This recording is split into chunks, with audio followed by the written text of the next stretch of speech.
Well, welcome back to our study of the Book of Proverbs. I'm Pastor Harry Zanting from First Christian Reformed Church in Red Deer, Alberta. And this is part of a series of 4 videos to introduce us and help us study the Book of Wisdom, Proverbs. I think it's helpful to be aware of the layout of a book, so we're going to address the different sections and authors. And yes, I said authors, plural. I know the book begins with this, the Proverbs of Solomon, son of David, king of Israel. And 1 Kings 4 verse 32 tells us he spoke 3,000 proverbs and his songs numbered 1,005. So Solomon is recognized as the expert in proverbial sayings.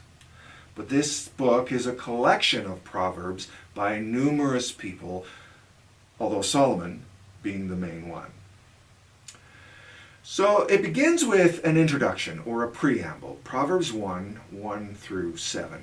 And there it states the purpose, which is to acquire wisdom through, as verse 6 says, proverbs and parables, the sayings and riddles of the wise. Now it calls them parables and riddles, which lets you know that this will take some thinking, some figuring out, some work. They're riddles, but once you get them, understanding comes, wisdom for living life. Now the introduction concludes with verse 7. The fear of the Lord is the beginning of knowledge, but fools despise wisdom and discipline. Now that's a foundational and key statement for the book. The fear of the Lord is a phrase that's found at least 19 times throughout the book. And the heart of wisdom is not really knowing some things, but it's about knowing God. He's the creator. He's the provider. He's the one who breathes life into all things, by which all things have their being. He knows all things. And when you know him, then you make a start on knowledge. In fact, the Hebrew word for knowledge, yada, means to know. To know in an intimate, relational, experiential way. So it's not just about God, but with God. Knowing God then means knowing about life and wisdom. Well, after that begins the first section, Proverbs 1 verse 8 through to 9 verse 18. It's actually more a collection of lectures and sermons, that's what Bruce Waltke calls them, or others call them discourses and appeals.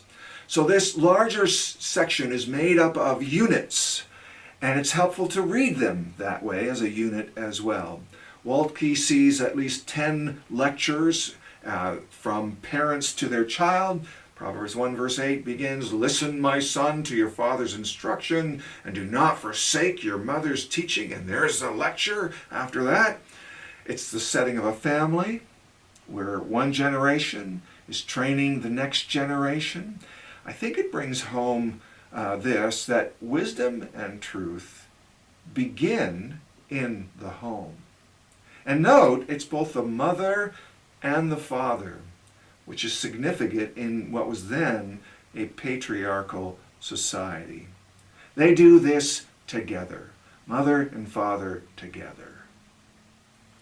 Now, there are 2 sermons or appeals from wisdom portrayed as a woman.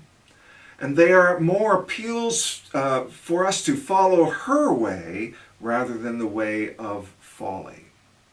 So, this section sets the foundation for the rest of the Proverbs.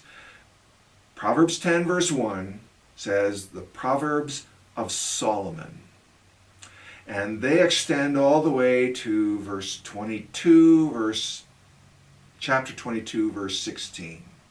And they're made up of a random collection of short, pithy statements. Now, I personally find it kind of hard to read this in a longer sitting because, well, they jump all over the place and it's hard to stay focused. Too many different proverbs and topics. So perhaps this section is meant to be read one saying at a time and reflected on. And here it might be helpful to use a concordance or something with cross-references to find other proverbs on a similar theme, and that can deepen or expand on the theme. Well, then we have, after this section, the first section of Proverbs not by Solomon. By the way, each of these sections is clearly marked. Proverbs 22, verse 17, pay attention and listen to the sayings of the wise. We don't know who the wise are, but it's some wise people. And later in the introduction of this section it says, have I not written 30 sayings for you, sayings of counsel and knowledge? And it runs through to 24, verse 22. You will probably find that these sayings are not as terse or short or randomly placed. They are expanded sayings. They stay longer on a topic. They include some descriptive sketches, such as the study of a drunkard in 23, verses 29 to 35. After the 30 sayings, we have another section, it's just a few verses long, chapter 24, verses 23 to 34. These are also the sayings of the wise. It includes this lovely line, verse 26. An honest answer is like a kiss on the lips. It includes very descriptive observations concerning a sluggard in verses 30 to 34. And then in chapter 25, we return to Solomon. These are more Proverbs of Solomon, except, there's a difference, these are copied by the men of Hezekiah, king of Judah. And they extend from 25 verse 1 to 29 verse 27. And you'll find as you're reading that they're less random. Hezekiah and his men are doing some sorting. They seem to be grouped a bit more. And there seems to be a leaning towards the topic of rulers and leadership. Well, Hezekiah being a king after all. Proverbs 30 is another section, the sayings of Agur, son of Jakeh, an oracle. We have no idea who Agur is. It says this is an oracle, which is prophetic language. It suggests this is a divine or prophetic utterance. And this section contains some of the numbered proverbs or numerical sayings. 3 things and 4. And really what they do is they build up and put weight on the final number. So it's a form of poetry. And then the last chapter, Proverbs 31, are the sayings of King Lemuel. Again, we don't know much about him, but they begin by including words to a king. Actually, they're an oracle his mother taught him. So here again, the mother is having an influence.